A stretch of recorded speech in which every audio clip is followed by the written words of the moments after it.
소개해드리겠습니다. 인공지능 시대 인간의 뇌에 대해 고찰하는 뇌과학자 만당꾼 우리 장동선 박사님이십니다. 안녕하세요. 반갑습니다. 과학 커뮤니케이터이자 뇌과학 박사 장동선입니다. 네, 반갑습니다. 일단 우리 그 박사님은 우리 좀 제가 또 자주 뵀어요. 주로 지식 채널 이런 데 이제 박사님은 많이 좀 출연하시죠. 네, 뇌과학에 대해서, 맞아요. 인간의 뇌에 대해서 이야기해야 되는 자리들. 네. 그래서 많이 다닐 때는 1년에 스케줄이 1000개 정도 됐고요. 1000개요. 보통 1년에 한 300개에서 500개 정도 강연을 합니다. 네. 아니 주로 어떤 주제로 강연을 좀 하십니까? 요즘 많이 물어보는 주제는 AI 시대에 뇌가 변하게 될까? 그 AI 시대에 뇌가 필요 없어지지 않을까? 부모는 아이에게 어떻게 AI를 가르쳐야 할까? 이런 형태. 벌써 관심이 확 가네. 아니 바로 왜냐면 그냥 이게 듣고 싶네요. 요즘 인공지능이 이제 뭐 진짜 전 세계적인 화두잖아요. 그런데 인공지능으로 인해서 우리의 삶이 편리해지긴 하지만 혹시 우리의 뇌가 퇴화되진 않을까? 맞아요. 이런 걱정. 거기에 너무 의존적이 되지 않을까? 그렇죠. 그런 부분에 이야기를 하고 있고요.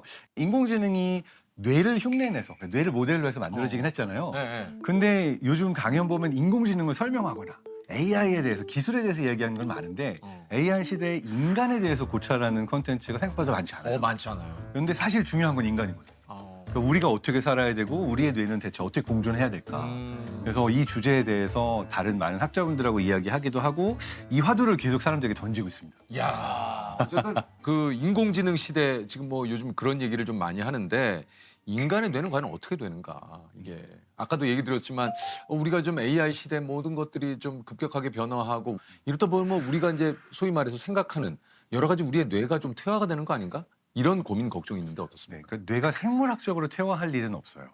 왜냐하면 30만 년째 해부학적으로는 거의 똑같은 뇌를 갖고 있거든요. 그래요. 그러니까 예를 들어서 우리 처음에 구글 네이버 나왔을 때 와 우리 뇌 퇴화하는 거 아니야? 이제 전화번호도 못 외고 뭐 기억하지도 못하고 다 그냥 검색만 하니까 맞아요. 뇌가 퇴화할 거다라고 했지만 실제로 뇌의 능력치가 퇴화하진 않았어요. 네. 뇌를 쓰지 않는 것뿐이지 맞아요. 뇌는 제 역할을 할 수 있다는 거잖아요. 그렇죠. 만약에 내가 전화번호를 꼭 외워야만 하는 상황으로 가서 그걸 반복적으로 하면 그 능력이 다시 돌아올 겁니다. 근데 이제 문제는 우리가 가지고 있는 대부분의 능력은 다른 사람과 소통하고 교류할 때 발휘가 되거든요. 맞아요. 근데 AI가 가지고 있는 좀 위험성 중에 하나는 내가 이제 더 이상 사람한테 물어보고 사람하고 다른 생각을 들어보는 일을 하지 않고 혼자 골방에 앉아서 AI랑만 대화를 하면서 그쵸, 세상을 다 알고 있다라고 믿게 되고 가짜 뉴스를 말해줬는데도 거르지 못하고 비판적 사고 능력이 퇴화하면서 이게 정말 맞다라고 어떻게 보면 가스라이팅을 당하는 그런 시나리오가 올 수도 있다라는 우려가 있어요. 오히려 진실을 얘기해 주는 사람의 얘기를 믿지 않고 AI에게 모든 것들을 또 의지하고 의존하는. 이야. 그러면 사실 우리가 또 예측할 수 없는 아이들에게 미칠 수 있는 AI의 영향. 이건 좀 어떨까 또 궁금합니다. 아직까지 아주 많은 연구들이 나오진 않았는데요. 청소년기 이전의 아이들은 로봇이건 AI를 실제로 사람이나 동물, 그러니까 생명체처럼 대하는 패턴을 보여요. 그래서 실제로 AI에게 감정도 느끼고 그렇죠, 그렇죠. 인간처럼 여기고 대화를 하는 경우들이 많거든요. 그 이유는 청소년기는 무엇이 진짜인지 가짜인지 그리고 인간인지 아닌지 이걸 구분하는 능력이 그냥 뇌 자체에서 조금 떨어져 있는 시기예요. 그러니까 아이들부터 시작해서 청소년기까지 가는 어린 친구들의 경우에는 사실 AI가 정말 그런 인간을 이해하고 있지 않으면 좀 위험할 수 있죠. 정말 AI를 인간처럼 여기게 되면서 개인정보 다 주고 그렇죠. 엄마 아빠 정보 다 주고 뭐 약간 친구처럼 생각할 수도 있고. 그리고 나쁜 개발자가 AI를 안 좋은 용도로 사용하게 되면은 지배당하거나 매니플레이션 조작당할 네. 가능성도 크기 때문에 어떻게 보면은 AI를 사용하는 데 있어서 우리가 교육 프로그램에 아이들은 얘는 인간은 아니고 다른 방식으로 써야 돼. 그리고 우리에게 중요한 가치는 이런 거야라고 하는 종류의 교육들을 일찌감치 시킬 필요가 있죠. 진짜 박사님 말씀대로 좀 그게 필요할 것 같아요. 저희들은 이제 어느 정도 어른이 된 이후에 성인이 된 이후에 이제 AI를 접하고 있는 상황이잖아요. 그렇지만 이제 태어난 막 어린 아이들 그리고 이제 앞으로 태어날 아이들은 세상에 나오자마자 AI를 AI 이제 세상에 태어나는 거죠. 그런 거죠. 네네. 그리고 네. 또 중요한 게요. 사실은 우리 아이들의 세대가 AI를 그냥 인간처럼 여기기만 하는 게 아니라 노동과 생산과 창작을 다 AI와 로봇이 하게 되는 세상을 살게 될 수도 그럴 있어요. 수도 있죠. 학자들이 예측하는 바로는 인간이 가지고 있는 지능, 능력은 적어도 2030년 아무리 늦어도 2049년까지는 넘어서지 않을까라고 하는 특이점이 온다라는 책도 있고 초지능이라는 이야기를 하는 학자들이 많아요. 그러니까 AI가 모든 일들을 해버리게 되면 대체 인간은 뭘 해야 되지? 이 부분에 포커스를 맞춰서 뭐 달달 외고 시험 보고 내가 주어진 시간 안에 정답을 많이 맞추는 교육? 이거는 우리 아이들의 뇌를 AI 시대를 살기 위한 뇌로 준비시키는 게 아니에요. 답이 있는 모든 문제는 AI가 더 잘 풉니다. 그렇죠. 그러니까 답이 있는 문제를 달달달 외서 우리가 학습하기보다는 답이 없는 문제에 도전할 수 있는 뇌로 우리가 학습을 시키고 교육을 시켜야 되는 게 중요한 것 같아요. 사실 또 한편으로 생각하면은 아직도 뭐 수없이 인류가 정복하고자 하는 뭐 이제 뭐 질병이라든가 많은 분야에 이런 거에 대한 해답을 찾으려는 데는 또 AI가 굉장히 또 도움을 줄 수도 있는 거잖아요. 맞아요. 그렇죠. 지금이 굉장히 중요한 시기예요. 앞으로 우리가 살게 될 10년은 지난 100년보다 큰 변화를 보는 걸 수도 있어요. 그래서 저는 내가 어떤 새로운 서비스를 AI로 만들어서 세상의 문제를 해결할 수 있을까? 내가 살고 싶은 미래를 내가 만든다. 내가 빌더가 되고 메이커가 된다. 이러한 마인드가 인간의 뇌에게는 AI 시대에 가장 중요해질 것 같아요. 인간관계를 온라인으로 배운 최초의 세대다. 네. 조금 아픈 얘기긴 한데요. 네. 제가 이제 독일에서 태어나서 아. 6살 때 한국에 왔어요. 그러셨구나. 근데 이제 그때의 아픔은 뭐냐면 생긴 거가 한국 사람이니까 그 동네 태어나서 그 동네 말을 하는데 넌 어디서 왔니? Where are you from? 자꾸 물어보는 거야. 거기서 태어났는데. 거기서 태어나고 독일만 하고 있는데 왜냐하면 넌 아무리 봐도 여기 사람이 아니야 이런 그렇죠. 느낌을 그럴 수 받는 거죠. 있죠. 네.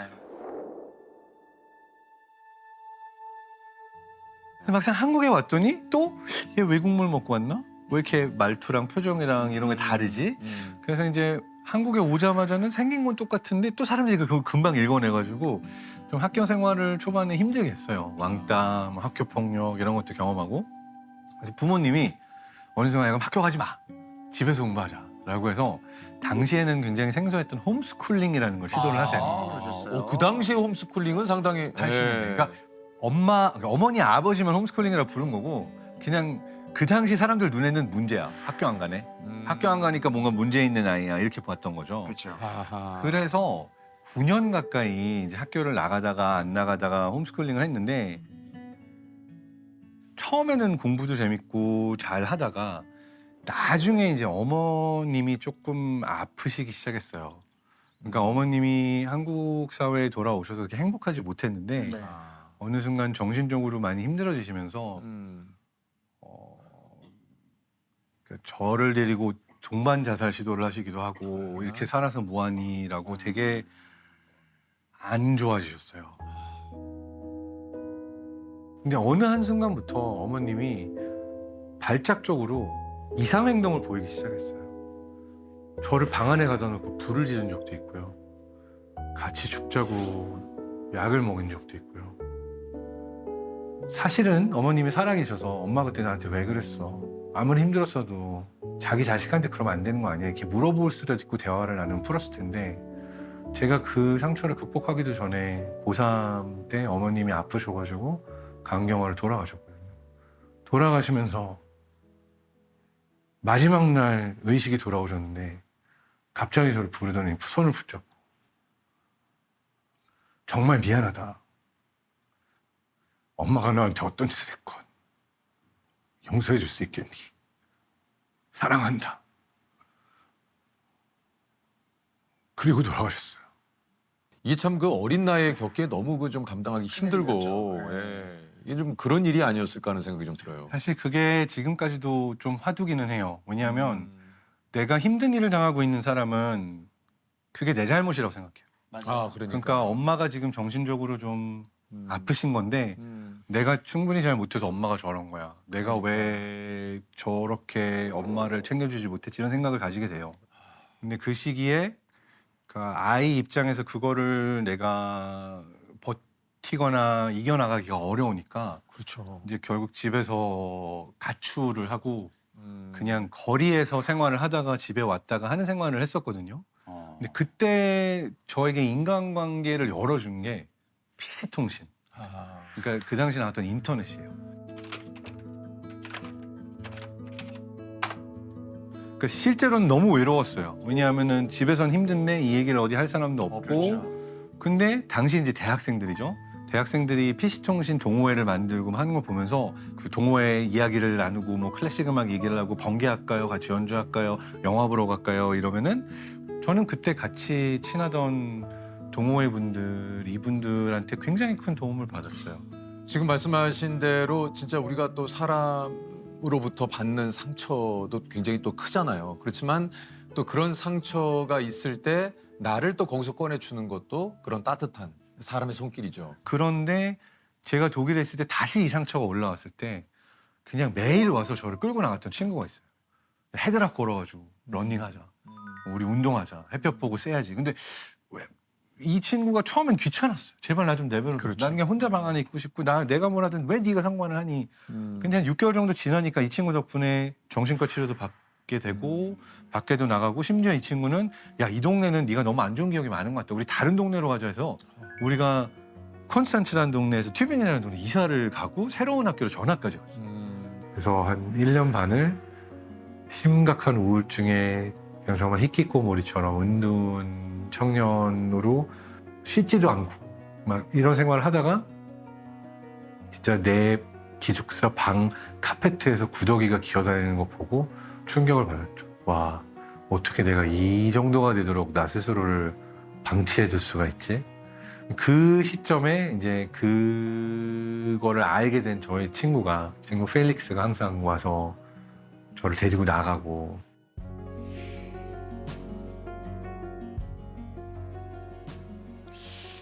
그러니까 이제 참 사실 우리 박사님이 또 이렇게 얘기를 해주셔서 지금 저희들도 이제 듣고 있습니다만 한편으로는 AI에 대한 우리 박사님께 좀 궁금증을 여러 가지를 여쭤봤는데 계속 어떻게 보면 그 박사님이 지금 하시는 얘기는 사람 사이의 연결 그리고 관계에 대한 얘기를 계속 많이 좀 하시거든요.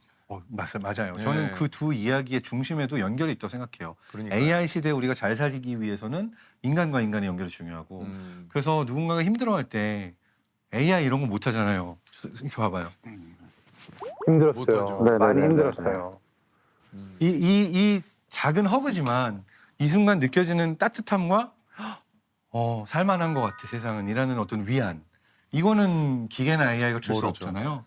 그리고 제가 다시 한번 느낍니다. 뭐 지금 아까 얘기하신 대로 오셨을 때 어떤 표정, 몸짓, 말투 뭐 이런 것들을 보고 이런 사실 분일 것 같다라고 예상을 했지만 결국 이 사람을 제대로 알려면 이 사람의 이야기를 들어보고 서로 대화를 해봐야 맞아요. 이 사람이 어떤 분인지를 알 수 있어요. 예. 그리고 이 이야기를 꺼내는 이유는 이거예요. 그러니까 사람들은 SNS에서 TV에서 항상 좋은 모습만 보이고 그렇죠. 예. 그리고 나도 그 모습을 보면 나도 좋은 모습만 보여야 될 것 같다고 생각하잖아요. 근데 사실 열어보면 말하지 못하는 아픔, 너무 괴로운 그럼요. 것들을 누구나 품고 다 사는데 있죠. 이 이야기를 못하는 게 우리의 마음과 정신을 더 아프게 해요. 내가 기계랑만 대답하고 아무리 재밌어도 이러기보다는 좀 불편하더라도 좀 부담되더라도 사람들에게 말을 걸고 사람들을 봐주고 이야기를 들어주면 좋겠다 생각합니다.